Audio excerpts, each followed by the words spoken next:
Halo Kumaha Damang, saatnya Anda menyimak berita Bandung bersama saya Tabita Putri. Sejumlah berita menarik akan kami sajikan untuk Anda. Berikut 3 berita utama hari ini.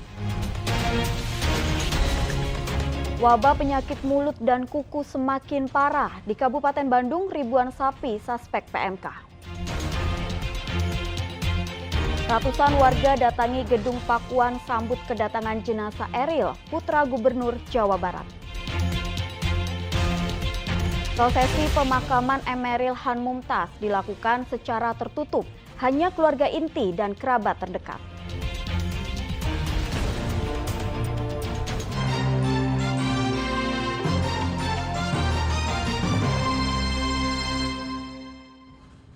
Berhati-hatilah dengan keamanan instalasi listrik di rumah atau tempat usaha Anda. Kebakaran diduga akibat korsleting menghanguskan belasan kios pedagang di Pasar Jambu 2, Kota Bogor, dan 5 unit bangunan milik warga di Kabupaten Pangandaran. Kobaran api yang menyala dari salah satu kios makanan beku ini dengan cepat menjalar ke kios lainnya di Pasar Jambu 2, Kota Bogor, Senin pagi. Akibatnya satu kios hangus dilalap api. Menurut petugas pemadam kebakaran Kota Bogor, api muncul akibat korsleting.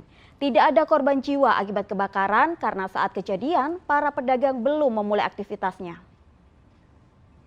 Asap hitam membumbung dari 5 unit bangunan yang terbakar di Dusun Ciokong, Desa Sukaresik, Kecamatan Sidamuli, Kabupaten Pangandaran hari Minggu. Api yang berasal dari bangunan salon diduga akibat hubungan pendek arus listrik pada peralatan salon.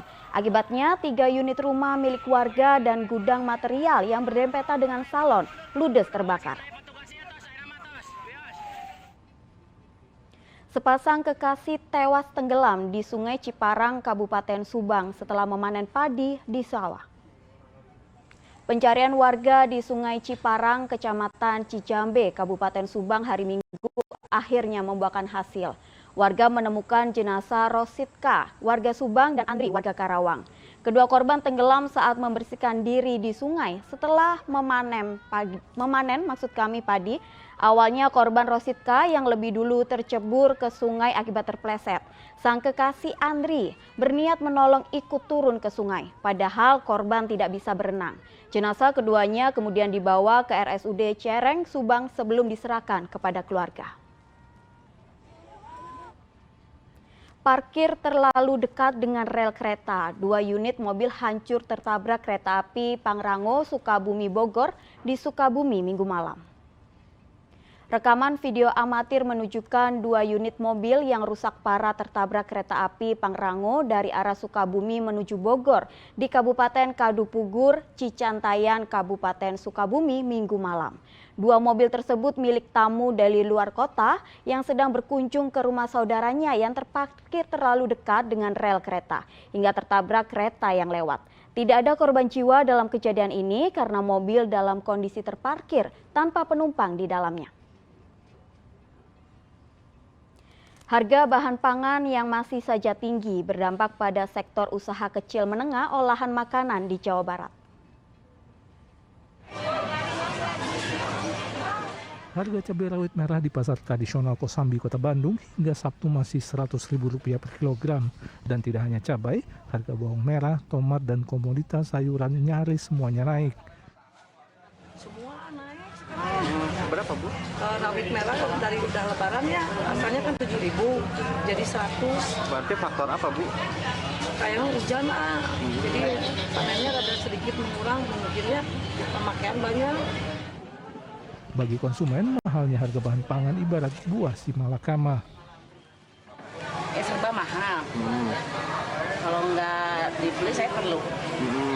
Dibeli serba naik, duit nggak cukup. Gimana? Kalau bisa mah diturunin lagi. Mahalnya harga cabai juga berdampak pada usaha restoran ayam geprek di Majalengka.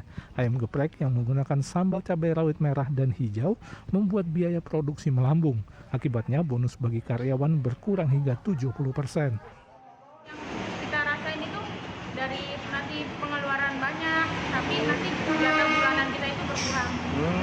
Jatah bonusan. Ya tergantung kita pemasukan pengeluaran. Ya, kalau misalnya pemasukannya lebih banyak, kita ya lebih banyak insentifnya. Tak hanya cabai dan sayur mayur, kenaikan harga telur juga mulai memukul usaha camilan dan kue kering di Desa Hegermana, Kecamatan Karangtengah, Cianjur.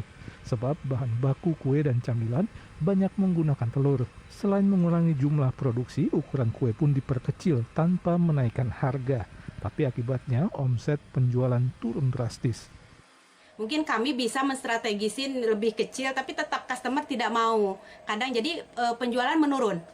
Gitu, berapa persen? Secara otomatis. Mungkin sampai 70-80% menurun ya, karena dampak telur ini. Gitu. Kini aktivitas produksi kue kering dan camilan baru dilakukan setelah ada pesanan dari konsumen dengan kesepakatan harga. Sedang harga telur di Cianjur mencapai Rp32 hingga Rp35.000 per kilogram. Tim Liputan melaporkan.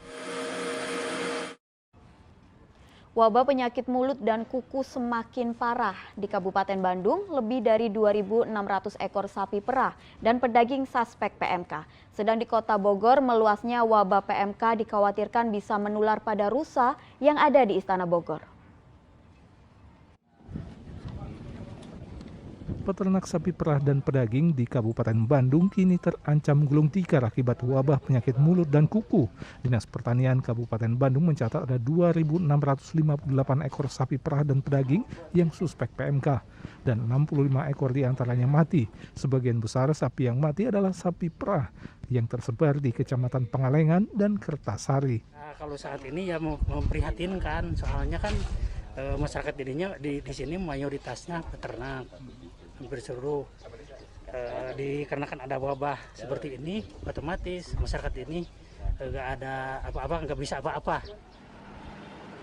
Temuan 30 ekor sapi perah di Kelurahan Kebun Pedes, Tanah Sareal, Kota Bogor yang suspek penyakit mulut dan kuku, pemerintah Kota Bogor mengkhawatirkan hewan rusa yang berada di lingkungan Istana Bogor juga bisa ikut tertular.